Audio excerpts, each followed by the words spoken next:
When America fought the Soviets in WW2. The deadly secret they tried to hide for 100 years. November 7, 1944.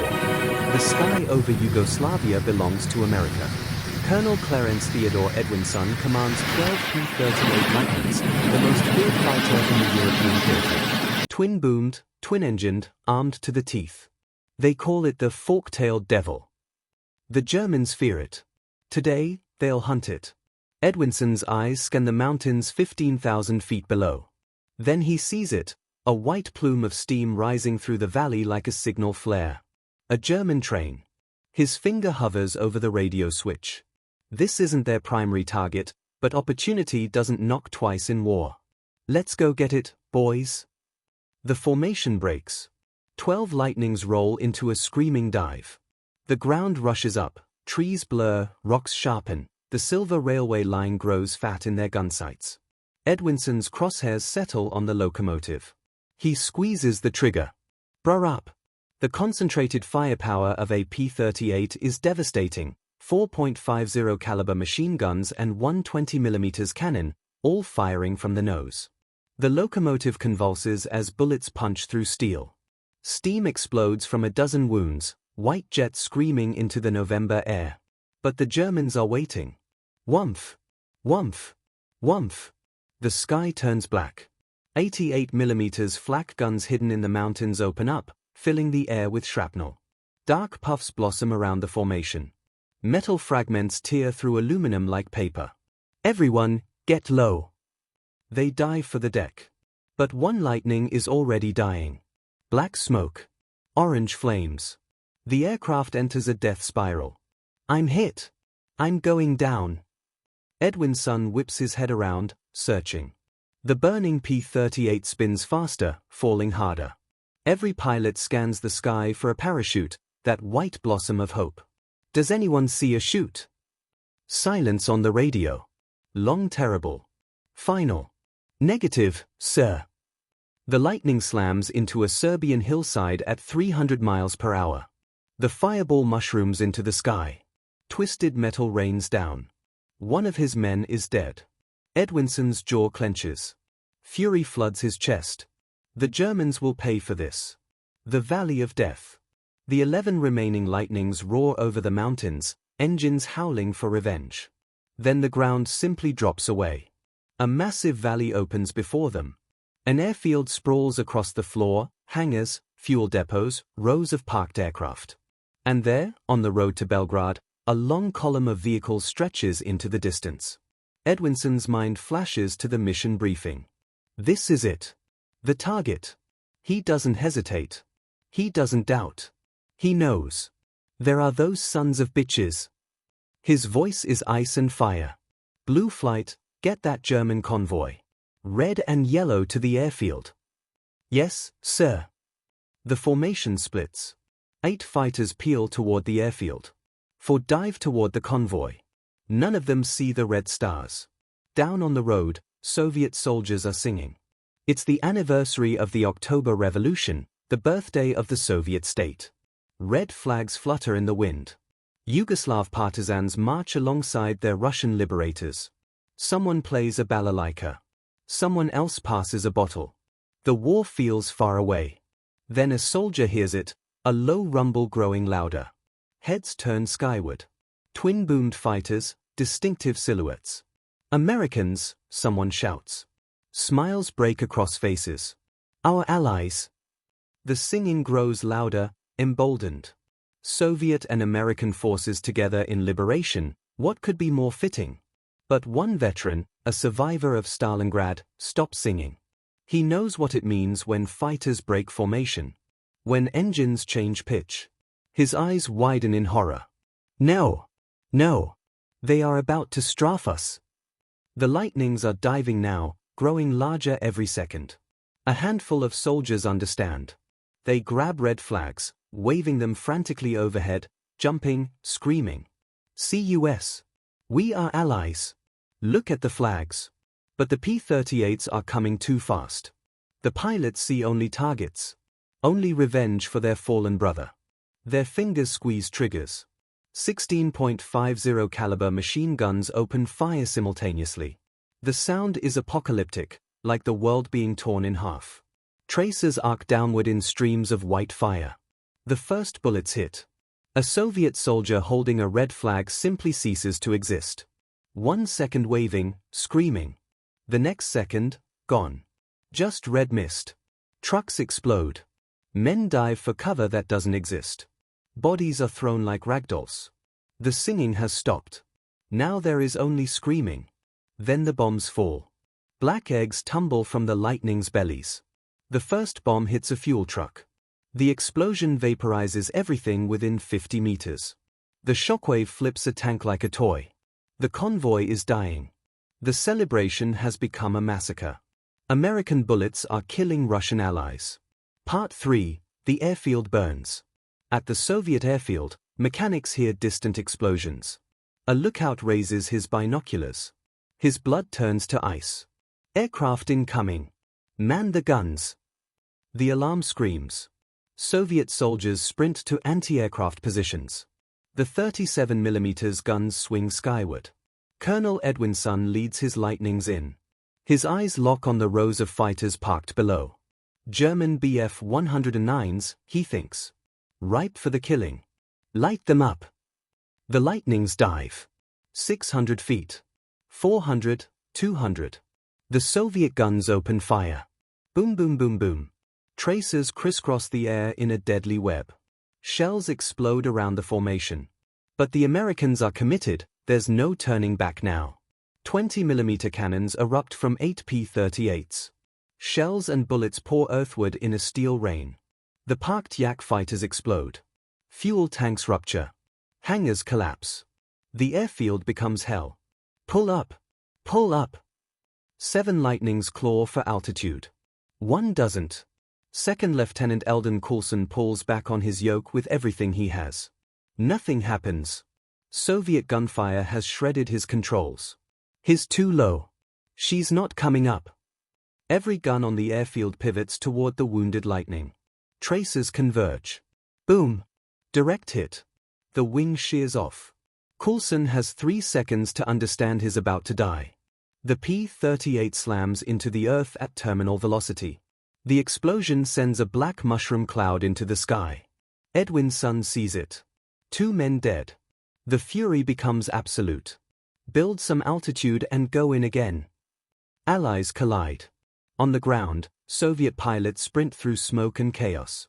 All pilots, scramble. Lieutenant Krivonogic reaches his Yak-9 first. His wingman, Junior Lieutenant Shipulia, is right behind him. They vault into cockpits. Engines cough, sputter, roar to life. Shipulia, faster. They taxi toward the runway as lightnings turn for another attack run. The 2 Yaks line up and smash throttles to fall. The fighters roar down the runway and lift off, directly into the path of incoming Americans. They skim treetops, racing away from the P-38's gun sights. Behind them, the rest of the Soviet squadron isn't so lucky. They take off in a large group, easy targets for a squadron that's already lost 2 men. Get those planes before they gain altitude. The lightnings dive at maximum speed. Crosshairs on target. Triggers pulled. Bullets and shells tear through Soviet planes. 1 Yak explodes immediately. Several are damaged. They break into evasive maneuvers. All except one. One Soviet pilot sees his attacker pulling out of the dive, and spots an opportunity. In a split second he pulls his Yak upward and fires. The P-38 flies straight through the burst. The fighter is ripped to shreds. Flames. Violent spin. Out of control. Inside is Second Lieutenant Philip Brewer. He has no chance to escape. No time to bail out. The P-38 plummets and crashes northeast of the airfield. 3 American pilots dead. Edwinson looks down at the burning wrecks, 1 enemy, 2 friendlies. This is becoming tougher than expected. Defensive circle. We're shooting our way out. Fury in the sky. Meanwhile, Krivonogic and Shipulia race low over trees, accelerating past 400 km per hour. The attack has left them isolated. But they watch enemy fighters slaughtering the helpless convoy below. They have no choice. The pair of Yak-9s pull up into a steep vertical climb. For the first time in history, American and Soviet fighters will engage in all-out air-to-air combat. Shipulya, attack. I'll cover you. Roger that. Shipulya sweeps in at high speed. His 20mm cannon and .50 caliber machine gun open fire. Bursts land on AP-38's twin fuselage. But the Lightning survives. Shipulya soars past at blistering speed. But the American pilot calls for backup. Two circling P-38s dive to his rescue. Krivonogic sees the enemies diving on his wingman. Shipulya, brake right. Now. Just in time. Shipulya pulls hard, escaping the lethal burst. He twists and dodges, but is on the defensive. I can't get rid of him. Hang on. Krivonogic flies in as fast as possible, heart pounding with every tracer launched at his wingman. His crosshairs line up with one Lightning. Fire. He misses, barely. The American abandons the attack. But Krivonogic ignores him. He moves to the next P-38 chasing Shipulya. Takes aim. Fire. Perfect shot. The rounds hit the Lightning's twin booms. The aircraft bursts into flames. The American pilot opens his canopy and bails.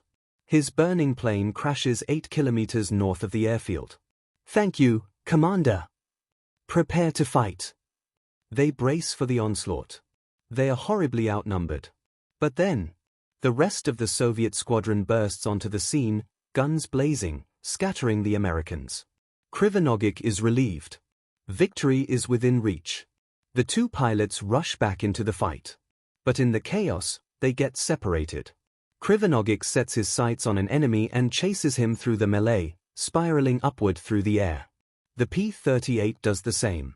But the Lightning isn't optimized for low-altitude dogfighting. Krivonogic quickly catches up. He has the American in his sights. On the ground, a Soviet anti-aircraft crew fires at every target they see. Whether from bad aim or over-enthusiastic gunners, they send a volley directly at Krivonogic's Yak. He gets no warning. Direct hit. His Yak disintegrates. Shipulya tries to raise his friend on the radio. He sees the burning wreck plummeting. His friend is gone. He shakes the loss from his mind. Spots an American target below him. He's outnumbered now. Without his wingman.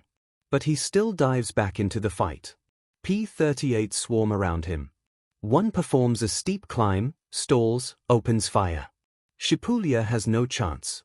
He flies straight through the burst. Shot down. His burning wreck crashes 500 meters north of the airfield he was defending. Soviet losses mount. Another Yak falls to American guns. Desperate radio calls go out to every nearby base. We need reinforcements. The truth revealed.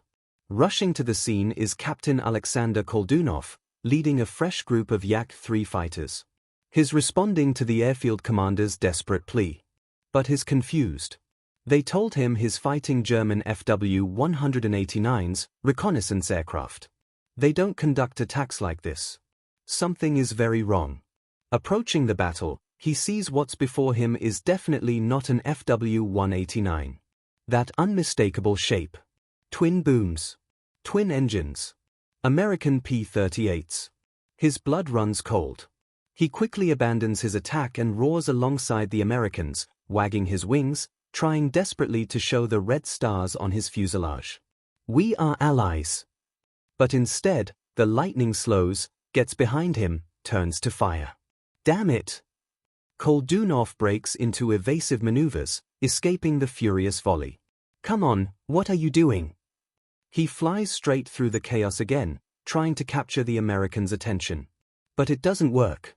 Until he flies right alongside Colonel Edwinson. Edwinson sees the Soviet plane up close. His eyes go wide. A cold sense of dread travels down his spine like ice water. He looks around at the other aircraft zipping by. Every single enemy is sporting red Soviet stars. Oh God! Oh God, no! Cease fire! Cease fire! His voice cracks over the radio. They are Soviets. Everyone back to base. Now. Repeat, everyone back to base now. All the P-38s turn west and flee the scene. but the yaks chase them.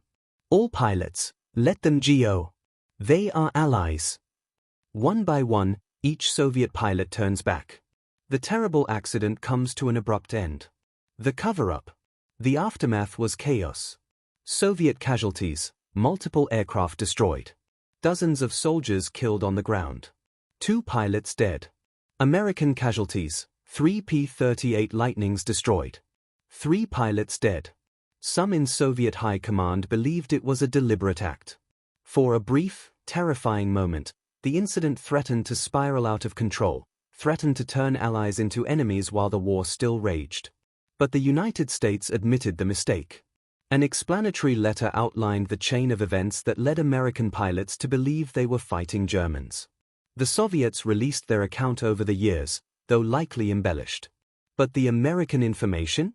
Very scarce. Many believe the full account has been kept secret. Classified. For 100 years after the event. What really happened in that valley? What orders were given? What was covered up? The truth might still be locked in classified archives, waiting for the year 2044 to reveal what America and the Soviet Union didn't want the world to know. The day Allies fought Allies. The day American bullets killed Russian soldiers.